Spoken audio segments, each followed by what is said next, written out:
PUBG team released update 32.1. While it's not the biggest update, there's some pretty fundamental changes in here that could have a negative or positive impact to the game.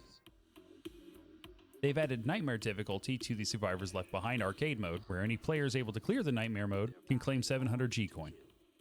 As previously announced, the server region has finally taken place with update 32.1, which is condensing 7 existing regions down to 3. First, the Asia servers are being combined with the Korean and Japanese servers, the Oceania and Southeast Asia servers are being combined, and last but not least, the North American and South American servers are being combined to just be the American server. While I get that the devs are trying to improve matchmaking, my biggest concern overall is ping. I live over in California, so I ran a quick test over on meter.net, testing the ping to South American servers. And while Mexico City seemed pretty favorable at 62.8 milliseconds, knowing that there is a Brazilian player base out there, I was getting a median average of 185 milliseconds, which in a game like PUBG, where desync already is an existing issue, my concern is that high pings like this are only going to make stuff like that worse. Next up are some gunplay changes, and with this update they're specifically targeting crate weapons and the muzzle brake. Everybody's new favorite attachment, the muzzle brake, is getting a vertical recoil nerf from 10% to 8%, a horizontal recoil nerf from 10% to 8%, and they are reducing the camera shake control when firing from 50% to 35%. I personally kind of like the muzzle brake the way it was. While I did like having a front attachment that rivaled the compensator, I can see how the muzzle brake in the hands of a really skilled player made guns like the AUG or the M4 absolutely broken.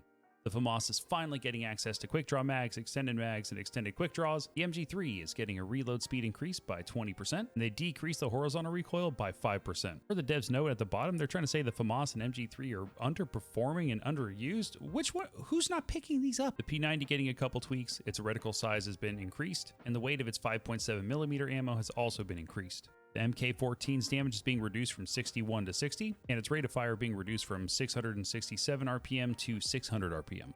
With this last one, I can't tell if the PUBG team is trolling, because they're adding the DBS back into care packages, and it's no longer going to be a world spawn. It's had its damage increase from 26 to 28, rate of fire increase from 375 RPM to 480 RPM, time required for pump action reduced from a 0.63 seconds to 0.45, vertical recoil decreased by approximately 20%, horizontal recoil decreased by approximately 20%, and buckshot spread has decreased by approximately 30%. I like the DBS is okay, but is it really justified to put that thing into care package again? I'm just trying to think of like what scenario is that thing viable. I don't know, maybe I've just been sleeping on the DBS this entire time. What about you guys? You guys see a DBS in a care package? Are you going to be picking it up, or are you going to leave it there? Let me know down in the comments. Now, the one update that I'm pretty stoked about is the Lynx is being added to care packages on all maps, and the spawn rates for both the DBS and the Lynx have been adjusted for special spawns like the Secret Room, Lab Camp, or Market.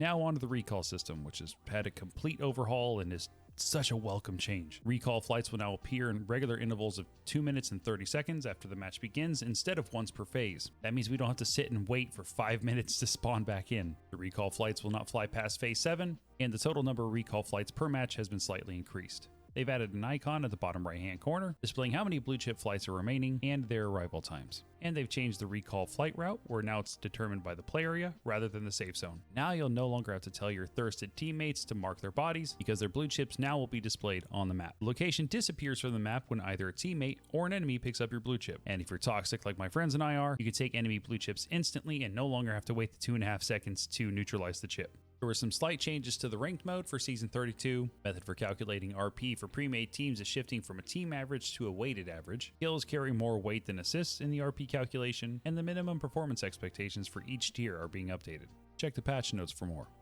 Taego is finally being restored back to its previous state. The hungers are now gone. The weather probabilities have been adjusted. Thank God, now my FPS won't tank every time a thunderstorm kicks up. Finally, on Vikendi, they've removed the comeback BR map from the bottom right-hand corner. They've added emojis?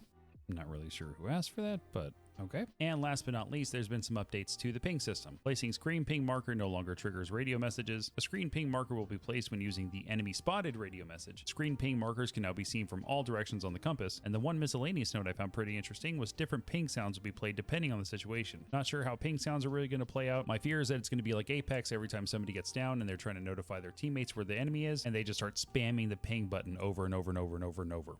And that's going to do it for this update recap. Let me know what you guys think about these changes down below in the comments. And if you enjoyed the video, feel free to like and sub for weekly PUBG content, and I will see you guys on the next video. Thanks for watching.